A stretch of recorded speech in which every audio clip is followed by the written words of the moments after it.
Continuano a non esserci casi di persone contagiate nella nostra provincia di Covid-19. Relativamente ai nuovi tamponi effettuati dall'ASP di Agrigento, che sono stati ieri 215. I soggetti ricoverati nei vari ospedali della Sicilia sono 6. In meno di ieri un nuovo soggetto è posto in quarantena, se ne contano fino a ieri 21. I soggetti guariti passano da 82 a 83, uno in più, i decessi fermi a 13. I ricoverati nelle strutture ospedaliere della Sicilia sono sempre 3 a Caltanissetta, 3 a Palermo e 1 a Partinico. Tra i guariti si registra un soggetto in più a Sciacca e salgono così da 18 a 19 soggetti, mentre quelli in isolamento diminuiscono da 4 a 3 unità. I dati siciliani forniti dall'assessorato regionale alla sanità danno sempre 3.016 nuovi tamponi eseguiti, sui quali sono stati rilevati ben 13 casi positivi. I contagiati sono sempre stabili a 2.127, 921 sono le persone guarite in totale, più 11 rispetto a ieri, 253 i decessi, più 2, più 41 in isolamento domiciliare, vanno a 1.798, meno 2 quelli in terapia intensiva, per un totale di 19 unità. Il quadro provinciale dà la nostra provincia sempre stabile, senza nuovi contagi, ferma a 69.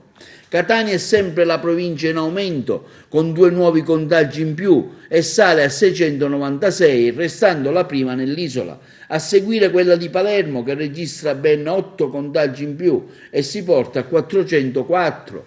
Enna invece è stabile a 288, Caltanissetta ferma a 99, così pure Ragusa a 37. In diminuzione invece la provincia di Siracusa, che scende a 107, 4 quasi guariti. Trapani 2 in meno e va a 69, mentre anche Messina registra 4 casi in meno, posizionandosi a 358 unità. E sulla fase 2 intanto sentiamo l'assessore alla sanità Razza.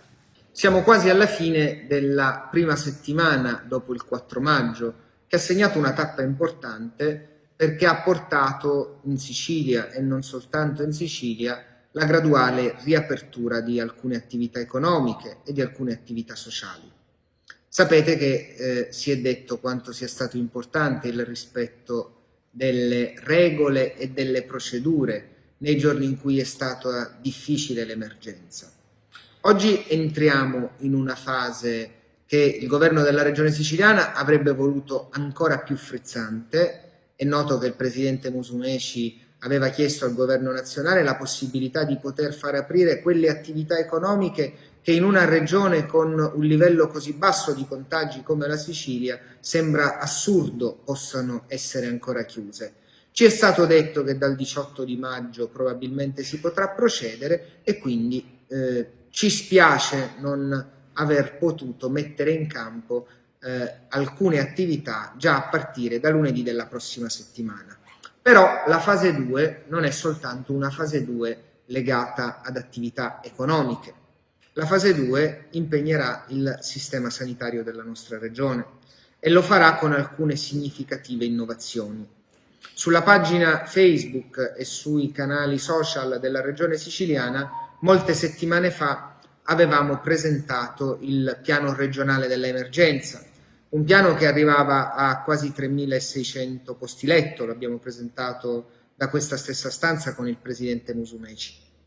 Oggi noi teniamo ferme le indicazioni di massima di quel piano fino al 18 di maggio e sono i 14 giorni dal 4 maggio al 18 per vedere come le attività economiche avranno eventualmente segnato per la loro riapertura una piccola crescita dei contagi.